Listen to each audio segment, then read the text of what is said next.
Pues bienvenido, Gustavo, a esta conversación Buen día. del Dije. ¿Cómo estás? Muy bien. Gracias por este espacio.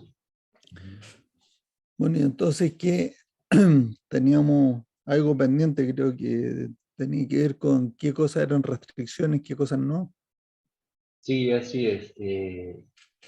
Básicamente mi preocupación es, hay literatura que habla de distintos tipos de restricciones, eh, más allá de Goldratt, ¿no? Hay una guía de campo de Snowden donde caracteriza las restricciones y va mucho más allá de lo que clásicamente hablamos en POC. Y habla, entre otras cosas, de restricciones políticas, ¿no? Eso me parecía ¿Y te oportuno conversar contigo. te acuerdas bien de qué, de qué es lo que dice Snowden? Snowden es es de las filtraciones. No, David Snowden del modelo Cinefin. Ah, ya. El que trabaja en complejidad organizacional. Ya, no el de la NSA que... Ya, No. Tendrá otra filtración, pero la desconozco, no sé. otras restricciones. Sí. ¿Y qué tipo de restricciones dice Snowden que hay? Bueno, hay una a la que planteé, de hecho, en el Congreso de Actividades a la que más peso le dio. Hay varias descritas en la guía de campo, que de hecho la guía de campo se puede bajar gratuitamente. Y él habla de las restricciones que genera la estructura organizacional y juega con la analogía con lo que es el exoesqueleto de los insectos, que limitan su crecimiento, y lo que sería el esqueleto de los humanos, donde no hay una limitación al crecimiento. Y después lo lleva al mundo organizacional. Entonces, plantea que hay restricciones que efectivamente limitan el crecimiento de las empresas y hay otras que permiten la agilidad y formar equipos más allá de las fronteras de las empresas, de las organizaciones. O sea, en ese sentido, la palabra restricción es más o menos sinónimo a borde o a frontera, límite. Sí, así lo interpreto. Y de hecho, él plantea que más que eliminar una restricción de ese tipo, eh, es más positivo hacerla permeable. No eliminar una rigidez, sino ¿Y trabajar para que sea permeable. pero qué significa en la práctica que sea permeable? Ahí me mata. Perdón, un segundo, Matías. Tenía ruido de fondo, así que ahí han cerrado una puerta que se falta. Yo entiendo y anidando esto con los conceptos de la LUC de organización, de evolución de las organizaciones, que hay organizaciones que tienen una estructura que es piramidal, una concepción piramidal de su organigrama, su estructura, ¿no? Y que la LUC dice, bueno, en ese tipo de organizaciones ir a formatos ágiles donde hay un equipo que está trabajando, donde no responde al jefe de una empresa ni de otra, porque puede haber un equipo donde haya 3 personas trabajando de 3 organizaciones diferentes y que cada uno a su vez responde a su jefe, pero dentro del equipo tiene que haber un líder. ¿Me explico? Entonces, lo que yo interpreto de todo esto es que cuando uno tiene que avanzar este tipo de cosas, plantear una reconfiguración de la organización donde se saque ese esquema piramidal, en algunos casos es un desafío demasiado grande, y plantear ciertos grados de flexibilidad para empoderar a esa gente que tome decisiones, que siga reportando, coordinando con su jefe, cada uno de ellos, pero que se formen estos equipos y den respuestas ágiles. Entiendo que a eso va cuando está hablando de hacer más permeable esa frontera. ¿Estoy siendo claro? Sí, Y en el bueno. medio de todo esto, lo cita, de hecho te puedo pasar el link a la conferencia, porque después el Congreso había que pagar el arancel, pero sin embargo la conferencia de Snowden está publicada en YouTube, de acceso libre, y lo cita en reiteradas ocasiones a Goldman. Es un referente al que toma y a partir de ahí A Goldrat. a él y lo toma en reiteradas ocasiones. No lo había leído anteriormente en otras publicaciones de Snowden y siempre tenía la duda de, bueno, ¿y cómo es que habla de restricciones y no lo menciona él? Y en esta conferencia, en reiteradas ocasiones, una y otra vez lo trae a Eli cuando habla de restricción. Después le da su impronta. Bueno, a mí se me ocurre decir algunas cosas respecto de esto que estamos conversando. Una es que el tema de las restricciones políticas que decías tú al principio, efectivamente hay políticas que pueden estar impidiendo generar más throughput y en ese sentido son restricciones. Lo bueno de las políticas es que son decisiones, o sea que uno puede tomar la decisión de cambiar la política y en ese momento entonces deja de ser restricción. Entonces, es que cambiaste a una política menos restrictiva, obviamente. Claro. No una más restrictiva. Pero deja de ser una restricción que impida generar más throughput. Y entonces, en un sentido más como de largo plazo, si uno quiere, o sea, una verdadera restricción es una restricción que después de que uno pensó y de qué manera la podemos, le podemos elevar su capacidad o su carácter restrictivo, y no se nos ocurre cómo, entonces ya esa es una restricción. O uno dice, sí, se me ocurre cómo, pero bueno, eso será para futuro porque implica inversión o gasto. Y en ese, tomando esa salvedad o este matiz, es que uno dice, bueno, las restricciones políticas en realidad, como estás, Pancho, las restricciones políticas no son restricciones realmente, porque no, finalmente una restricción, o sea, son restricciones porque sí limitan el throughput, pero no son recursos. Entonces,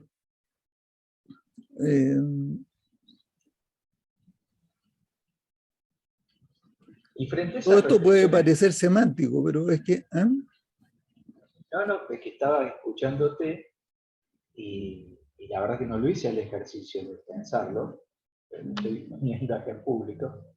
Digo, frente a esas restricciones políticas, los 5 pasos de enfoque, ¿cabería? Bueno, yo te diría,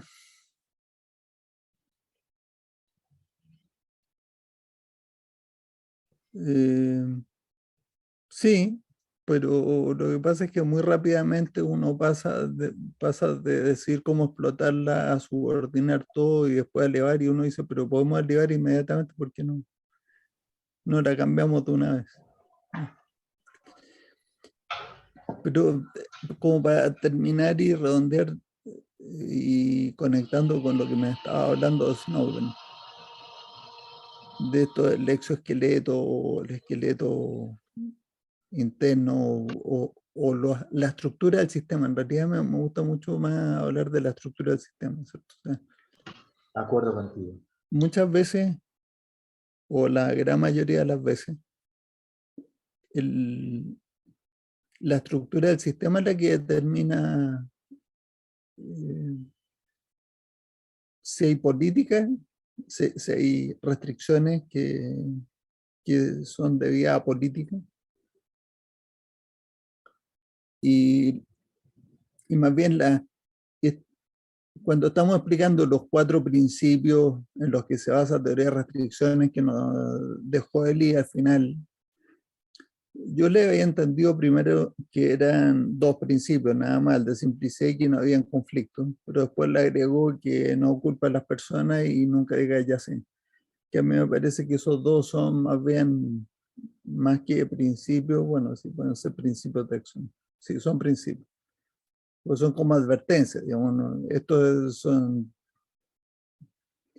el no culpar o las personas son buenas, me parece menos obvio, no culpar me parece más obvio, es partir de la base de que si uno quiere entender una situación porque no están resultando las cosas como uno quería y podría señalar un culpable, en vez de decir este es culpable, es tratar de entender por qué hace lo que hace, ¿no?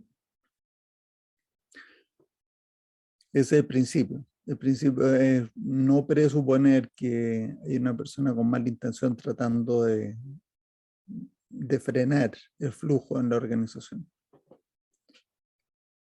Y nunca decir, ya sé, bueno, solamente reconocer una cosa que es tan obvia, uno se da cuenta todos los días.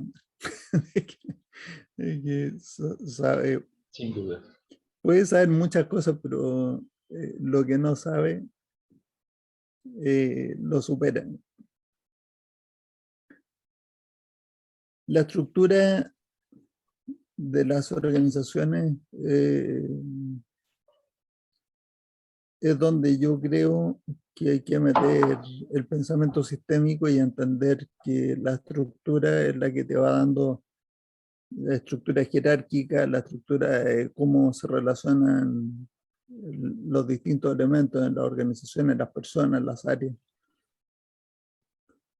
Y es la que va determinando de cómo va a fluir todo, va a fluir los productos y los servicios, el dinero hacia adentro, hacia afuera, hacia los proveedores, hacia los empleados, hacia los accionistas. Y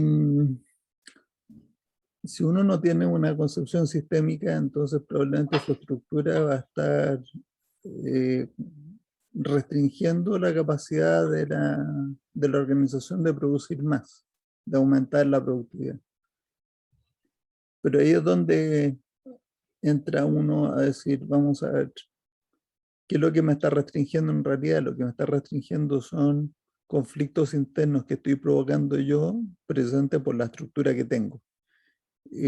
Por ejemplo, si tenemos a un gerente de finanzas que está tratando de maximizar el flujo de caja o sea, o de mantener su flujo de caja bien sano, pero al mismo tiempo, y yo no digo que esto esté mal, digo la forma en que uno lo entiende a lo mejor no está tan bien. Y al mismo tiempo está animando a departamento de producción, al departamento de logística, al departamento de venta, a todos los departamentos, a que mantengan sus costos de operación lo más bajos posible. Y entonces, para lograr, por ejemplo, en producción, que mi costo sea el más bajo posible, entonces aquí viene una creencia, una concepción. Puedo pensar que tengo que lograr el máximo OEE, o sea, el Overall Effectiveness o Efficiency, o como se llama, Effectiveness of Equipment, creo que así el nombre. Y al tomar las acciones para lograr eso, que es agrandar lotes y otras parecidas, balancear líneas, lo que estoy haciendo es bloquear el flujo, en la producción por lo menos. Así que las políticas provienen de alguna creencia equivocada y esa creencia equivocada produce un conflicto. Ese conflicto, o sea, una contradicción entre dos cosas, y eso lleva a unos trade-offs, a unas transigencias, y eso está limitando la generación de throughput. Entonces, bueno, todos estos temas uno los trata de clasificar, igual que se hacen, los científicos hacen una taxonomía pero finalmente todo termina en que yo cómo hago para aumentar la productividad de la compañía. Y la creencia básica en teoría de restricción, la de Eli Goldratt, era que realmente los conflictos siempre se pueden eliminar, las contradicciones siempre se pueden eliminar. Entonces, cuando uno se hace la pregunta de cómo aumento la productividad, muchas personas están pensando en cómo optimizo sabiendo que voy a tener que transigir en ello. Y nosotros pensamos distinto. Pensamos que se puede optimizar la productividad precisamente buscando cómo eliminar las transigencias, cómo eliminar los conflictos sin tener que transigir. Entonces de ahí ya se empiezan a granar varias cosas. Entonces están todas las restricciones clásicas que ya conocemos, que son de recursos, pueden ser restricciones de capacidad, de espacio, de dinero. La restricción de tiempo que todos tenemos. O sea, ¿qué hacemos con nuestro tiempo? Y luego vienen entonces otras restricciones en el sentido de que están limitando los throughput, pero que no son recursos, sino que son modos de operar que nos hemos impuesto precisamente por políticas dentro de la empresa. Entonces, en ese sentido, ¿son restricciones? Sí, son restricciones. Pero hay que tratarla así como identificar la restricción, decir cómo explotarla. Lo que pasa es que si tú identificas como restricción a una política, inmediatamente el siguiente paso no es decir cómo explotarla, sino que preguntémonos por qué hiciste esa política y cambiémosla. Entonces, estoy pensando en voz alta contigo, o sea, tú me hiciste una pregunta y entonces ahora tiene sentido el decir, bueno, las políticas no son restricciones en ese sentido de que vamos a tratar de explotarlas primero y después vamos viendo si las elevamos. En ese sentido no son. Pero sí en el sentido que pueden frenar el throughput. Entonces, si son restricciones, porque frenan el throughput. Pero ¿de qué manera hay que lidiar con ella? Es examinándola. Cada vez que uno tiene una política que me está frenando, ahí hay alerta de conflicto, de contradicción. Y entonces lo que hay que hacer es ir a eliminar la contradicción. Hay distintas maneras de hacerlo, pero tenemos una que es bastante buena, metódica, tiene ciertos pasos que usar la nube de conflicto, la evaporación de la nube de conflicto. Y con eso vamos eliminando esas políticas que finalmente eran restricciones. Y muchas veces eso también conduce a replantearse la estructura del sistema. Yo lo que voy viendo hasta ahora, pues voy a confesar que teoría de las restricciones hace varios años que lo vengo leyendo y he tenido todo un proceso de asimilación de los conocimientos. En el caso de lo que tiene que ver con Cinefin y todo lo que hoy está en auge de complejidad, entra en LinkedIn y es todo una abundante bibliografía y búsqueda de puestos, todo vinculado con agilidad, a pesar de que G2C está también catalogado como una metodología ágil. Es más que una metodología, pero así está catalogado. El punto es que yo lo que encuentro es que hay cosas donde uno puede identificar claramente cuál es la restricción. Y veo que hay empresas que se están embarcando en aplicar metodologías ágiles, asumiendo que no se puede conocer cuál es la restricción. Es muy interesante la conferencia de Snowden. Snowden identifica la restricción, lo plantea muy claramente. Si a mí me ha sucedido de entrar en una reunión, de convocar a los máximos referentes de cada área, y cada uno da una muy buena argumentación de lo que hay que hacer, pero son contrapuestas entre sí. Tengo 4 o 5 alternativas y a pesar de la discusión no se sabe cuál tomar, ¿no? En esa circunstancia entiendo que estamos en un sistema complejo. Entonces, como no se sabe cuál es la restricción, empiezan con una metodología que sería lo más parecido a la prueba de error. ¿Me explico? Sí, Pero mi perfectamente bien. interpretación es que se está generalizando esto como el marco del trabajo, porque es un mundo complejo, y hay muchas situaciones donde yo destaco eso y mi admiración hacia él es cómo él tuvo la capacidad de ver la restricción donde todos los demás solamente veían complejidad, ¿no? Y no solamente que la vio la restricción, sino que además las metodologías que desarrolló sumamente efectivas a partir de los 5 pasos de enfoque, de conceptos de tambor amortiguador y cuerda, bueno, todo lo que hemos hablado durante todos estos tiempos, ¿no? Ya sea para proyectos, para mercadeo, ¿no?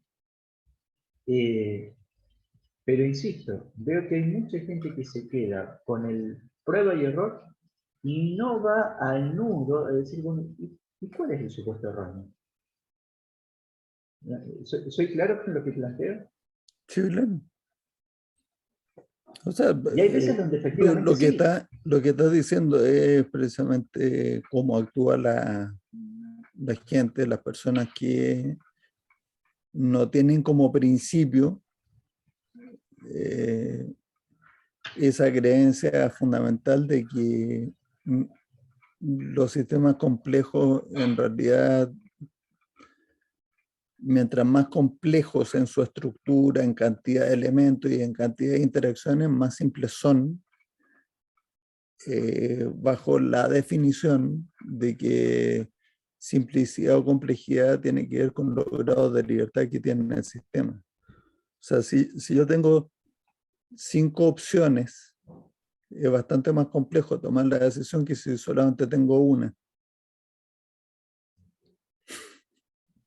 Claro, O sea, y eso me ¿cuál es la encantó de la duda? Pues, si definición. tengo una sola opción, dice, ¿y qué va a elegir? ¿La A o la A o la A? Está fácil.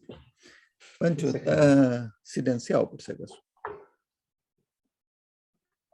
Hola Francisco.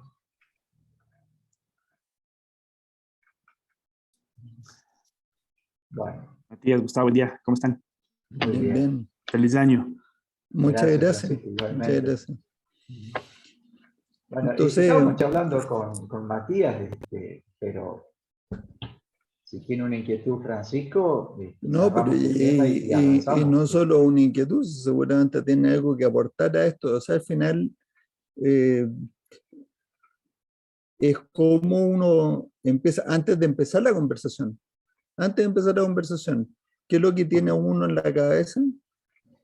¿Qué es lo que tiene como creencia profunda respecto de lo que es posible lograr a partir de esta conversación? Entonces, si uno no cree posible encontrar la simplicidad, yo creo que tiene toda la razón, no la va a encontrar. Es muy buen punto. Claro. Oye, pero si hay citas ahí entrecomillado y lo citan y dicen, no hay tal cosa, o sea, no, dice, para todo problema complejo, como era la cita, ya la conversamos, la comentamos hace como un mes o 2 meses atrás. Para todo problema complejo hay una solución nítida, simple y errónea. Entonces, una ingeniosidad, yo diría, está equivocado. Eso no es verdad. En esa categoría hay miles de soluciones nítidas, simples y erróneas. Muchas. Para cada sistema complejo o cada problema complejo.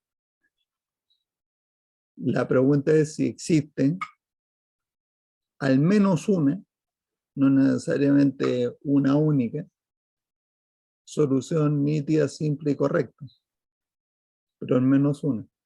Y yo creo que sí siempre existe.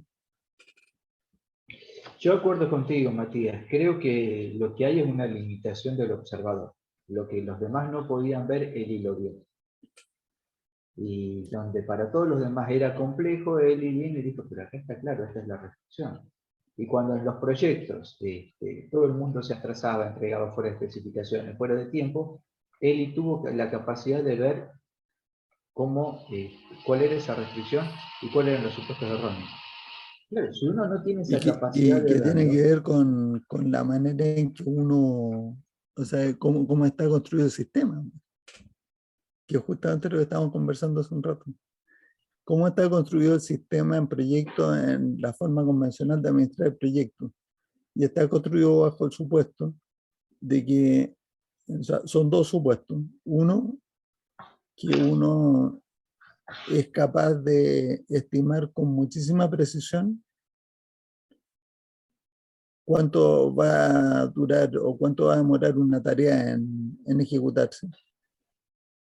Y el segundo supuesto es que las personas tienen, o por alguna razón que yo desconozco, hay gente que lo cree, pero tienen los medios y la capacidad de cumplir exactamente con la estimación a la que se comprometieron. Hay una manera de cumplir exactamente con la estimación, es terminar antes y esperar. Ahí cumple exactamente con la estimación. Pero entonces justamente ese es el tema, que cuando a uno lo están midiendo, bueno, y ahí viene el tercer elemento, que al creer que cuando uno termina todas las tareas de un proyecto a tiempo, el proyecto se termina a tiempo, lo cual es cierto, es verdad eso, pero la pregunta es qué tan probable es que todas las tareas se terminen eh, en la, en la duración estimada. Y entonces aquí viene el elemento como de política. Si yo creo que si yo termino todas las tareas de proyecto a tiempo, voy a terminar a tiempo, entonces voy a tratar de que todas las tareas se terminen en la estimación de tiempo que me dieron. Y entonces voy a perseguir esa estimación. Y al perseguir esa estimación, ya la gente con experiencia, antes de que empiece el proyecto, ya sabe que la estimación que está dando es un compromiso. Y entonces cuando uno se compromete a algo, ya sabe también, por experiencia, que si termina mucho antes de lo que se comprometió, incluso puede mostrar hasta como poca seriedad, como que exagerado fuiste, ¿no? Bueno, entonces ahora cuando uno va a ver la realidad de los proyectos, la realidad de los proyectos es que la mayoría de las tareas tienen un amplio rango de posibilidades que no se puede saber a priori. O sea, ni siquiera con un análisis bayesiano uno puede llegar a determinar el grado de error o calibrar el proyecto, o sea, el modelo con el que está uno eh, estimando un proyecto. Está muy difícil la cuestión.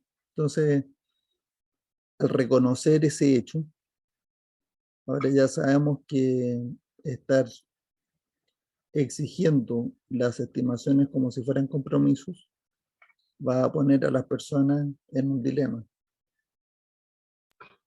Y es muy cuando pone a interesante una porque persona en un dilema, malas cosas pasan.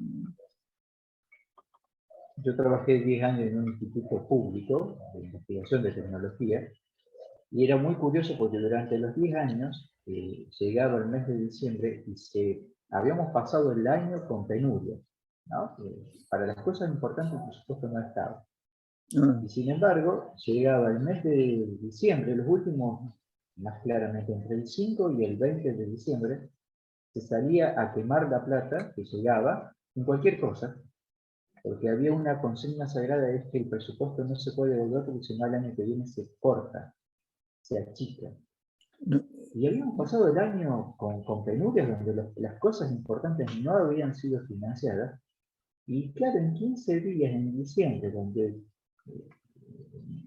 las tareas que teníamos que hacer ya fueron hechas, o no fueron hechas porque no estaba el presupuesto, y se compraban las cosas. Y yo he visto resmas de hoja, 40 resmas de hojas que hacía 10 años que se habían comprado, que se habían puesto amarillas, que ya nadie las usaba porque estaban amarillas, y uno preguntaba, ¿y por qué compraron? No, esa vez tuvimos que comprar 40 resmas de hoja. ¿Y por qué? Y pues si no teníamos que devolver la plata. y que es peor que eso todavía, Gustavo.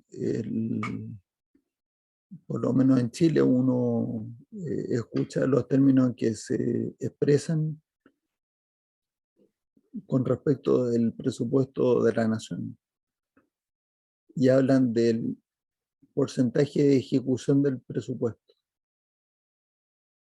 O sea, si uno dijera por lo menos porcentaje de avance de los proyectos que están financiados por el presupuesto, yo estaría un poquito más tranquilo, pero cuando te hablan del grado de ejecución o el porcentaje de ejecución del presupuesto es cuánta plata se ha gastado del presupuesto, asumiendo, claro, que fue bien gastada. O sea, eso lo dan como por validado, pero eso es justamente la parte que estamos invalidando nosotros. Estamos diciendo que van y gastan la plata en cualquier tontería, precisamente porque está.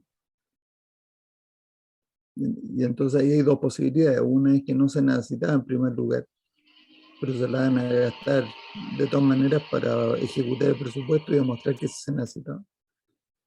Y la otra es que efectivamente hubo una negligencia, entonces no se la gastaron cuando debían en las cosas que debían y ahora están presionados por ejecutar el presupuesto y ya no es tiempo de gastarla en donde debe, entonces la gastan donde no deben. Pero como uno lo mire, el mismo término de ejecución del presupuesto ya es una banderita así como de alerta, una luz roja, ¿no? ¿De qué me están hablando aquí? O sea, tenemos, en las empresas tenemos los activos y tenemos el financiamiento. ¿Dónde se produce el valor? Entonces, muchos consultores actúan como si el valor se produjera en el lado de los pasivos, del patrimonio y la deuda. Y entonces hacen toda una consultoría para que yo no digo que no sea necesaria muchas veces, pero es necesaria porque hay una enfermedad más de fondo. O sea, es como poner un paño frío cuando tienes fiebre, pero uno no está atacando a la infección. Entonces te hacen una consultoría para reestructurarte los pasivos y se postergan los flujos lo más posible hacia el futuro, se reestructura en pasivos de corto plazo a largo plazo, y entonces uno queda un poquito aliviado, te entra un poco de oxígeno aquí a la habitación, porque en los próximos 6 meses no voy a tener que hacer ciertos pagos de deuda, pero en 1 año, 2 años, 3 años, sí. ¿De dónde se produce en realidad el flujo? Es operando los activos. Entonces, cuando están mirando el presupuesto, están mirando la parte de financiamiento, pero no los activos que generan el beneficio. Y muchas veces, si hablas de estos presupuestos para proyectos públicos, el beneficio no se mide con cuántas ventas hiciste. Muchas veces ni se mide. Llenan páginas y planillas Excel con los beneficios que se van a obtener del proyecto para justificarlo. Pero cuando llega el momento de ir ejecutándolo, o ya se ejecutó, ¿dónde van y miden cuánto fue el beneficio real? Se sorprenderían mucho. cantidad de millones que se dilapidan en proyectos que no tuvieron el beneficio esperado ni la mitad, ni el 10%. Ese es un tema de los presupuestos en las pymes, no pasa mucho. No tienen esta estructura jerárquica que el CEO manda a los gerentes y dice, háganme el presupuesto para el próximo año, y hacen reuniones de presupuesto y pasan todo el mes haciendo reuniones y pelean los presupuestos por área. Esas cosas pasan en el mundo corporativo. Pero como pasan las mismas cosas que estamos conversando con los proyectos, yo creo que no es nada arriesgado decir que están malgastando el 20% de su presupuesto, las grandes corporaciones, o sea, las grandes empresas. Oye, y espérate un momento, que si yo te reduzco el 20% del gasto, eso es una inyección, pero así a la vena directamente, va a EBITDA. Vamos a ver. Tengo ventas por 100, digamos 100 millones. Y mi utilidad neta fue de 10 millones, que es bastante bueno, es un 10%. Y mi gasto totalmente variable, supongamos que una fábrica es 50%, o sea que el throughput es 50%, o sea que mi gasto de operación es 40%. Yo estoy diciendo que el 20% de 40, o sea 8, se podría ahorrar si uno manejara el presupuesto de una manera distinta a como se maneja. O sea que en vez de 10 podría ser 18 la utilidad neta, un 80% más. Solamente por dejar de hacer estos planes presupuestarios donde uno obliga a los gerentes, a los subgerentes a tomar compromisos respecto del presupuesto del próximo año y que muchas veces terminan gastándoselo precisamente por lo que decías tú, que pero si no después se lo recortan.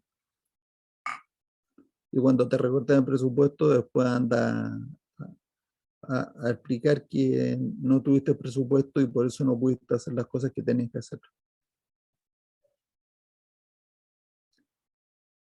Porque si uno dice eso, entonces te dicen, bueno, es que eso lo debiste haber previsto, haber pedido más presupuesto en primer lugar. Eso hice. Me lo recortaron en la pelea. Y entonces, Pero no se asume que hay un entonces para financiero. que no te lo recorten, uno tiene que gastar un poquito más de lo que pidió para demostrar que el que te lo recortó estaba equivocado igual. No se asume que hay una incertidumbre y una aleatoriedad, que hay un rango posible de gasto en el futuro, pero no tenemos la menor idea de si va a estar en el extremo inferior o en el extremo superior del rango. ¿Cómo saber eso? O sea, si uno supera eso, entonces no hace presupuesto. O sea, esto es un temazo. Hay un neozelandés de apellido Scott, creo que, o de nombre Scott. Voy a revisar mi correo electrónico porque nos intercambiamos unos correos hace algunas semanas. Y te digo inmediatamente cómo se llama. Y este escribió hasta un librito, Graham Scott, es de apellido Scott, Graham Scott. Y tuvo la deferencia de mandarme el árbol de realidad actual que él construyó para ofrecer la solución que él ofrece a sus clientes, que es una consultora. Y yo le dije que yo estaba por lo menos con la idea, se me había ocurrido hacer una aplicación simple en la web para el manejo de presupuesto. Ahí nada que ver con presupuesto, o sea, tiene algo que ver, pero en la radio estoy escuchando aquí en Chile una empresa que vende una aplicación para rindegastos.cl, creo que se llama, rindegastos.cl, me parece que sí. Y entonces los avisos publicitarios son así. Dice, bueno, vamos a ir el fin de semana a tal parte, o ven a comer, y dice, no, no puedo. Dice, ¿por qué? No, tengo que meter todas estas boletas en mi rendición de gastos, porque estas facturas, tengo que rendir estos gastos. Dice, pero ¿cómo se te puede ocurrir estar haciendo eso? En tu empresa no usan rindegastos.cl. Entonces ya me imagino una aplicación más o menos parece, estamos en noviembre y dice, bueno, ¿podemos tener una reunión el próximo miércoles? No, estamos en proceso de presupuesto. ¿Qué? ¿Tan locos? ¿Para qué hacen eso? ¿Para malgastar dinero? ¿Cómo hay que malgastar? Expresamente para presupuestar lo que... No, esa cuestión no sirve. Usen la aplicación X, no sé, tengo que ponerle nombre, no voy a empezar a revelar mi nombre. Hay harto que hacer respecto a políticas y restricciones que impiden throughput en las organizaciones. Muy Harto, interesante. Muy interesante. Bueno. hay que ir de a una. No podemos hacer muchas cosas al mismo tiempo. Bueno, perfecto. Bueno, para la semana que viene, si puedes, coméntanos la presentación de estos chicos. La de hoy en la tarde. Okay. Yo ahora, como en media hora, voy a ir a poner la dosis de refuerzo. Entonces, si sobrevivo a eso, después les comento todo el resto. Vas a sobrevivir. Yo no soy anti vacuna, pero lo que pasa es que no me gusta que me estén poniendo cosas que yo no sé si sirven para ello. Y esto es una restricción. A mí, o sea, si yo no me pongo eso, entonces no tengo el pasaporte sanitario que en Chile se llama pase de movilidad. Y si no tengo el pase de movilidad, no puedo ir a la graduación de mi hijo, y tiene de los dos hijos. Y dentro de la próxima semana y en mayo. Eso son. Y tengo también algunos trabajos que me han encargado y ahí me están exigiendo pase de movilidad. Y quiero ir a unas comidas y te exigen pase de movilidad. O sea, en la práctica esto no es voluntario, ¿no? Es una restricción política, sanitaria. Es política totalmente, y el problema es que hay una gran desconfianza respecto a todo el sistema. O sea, hay otros que no, que se lo tragaron hasta el fondo y dicen, no, eso es lo mejor que hay. Yo digo, pero ustedes han mirado los gráficos. O sea, la mortalidad, primero la mortalidad está por ahí abajo, está como al mismo nivel que la influenza estacional. ¿Por qué dicen que esta cosa es mucho menos, es más contagiosa? Sí, no cabe la menor duda. Pero más grave, no sé. Ahí Sí, entramos en otro debate, pero va a ser mucho más apasionante y va a llevar mucho más tiempo. Yo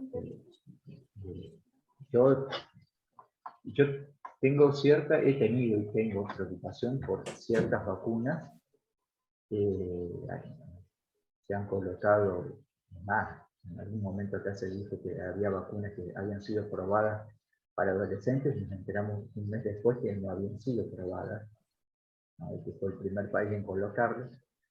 De todas formas, yo estoy esperando la tercera dosis. Ni bien me llegue,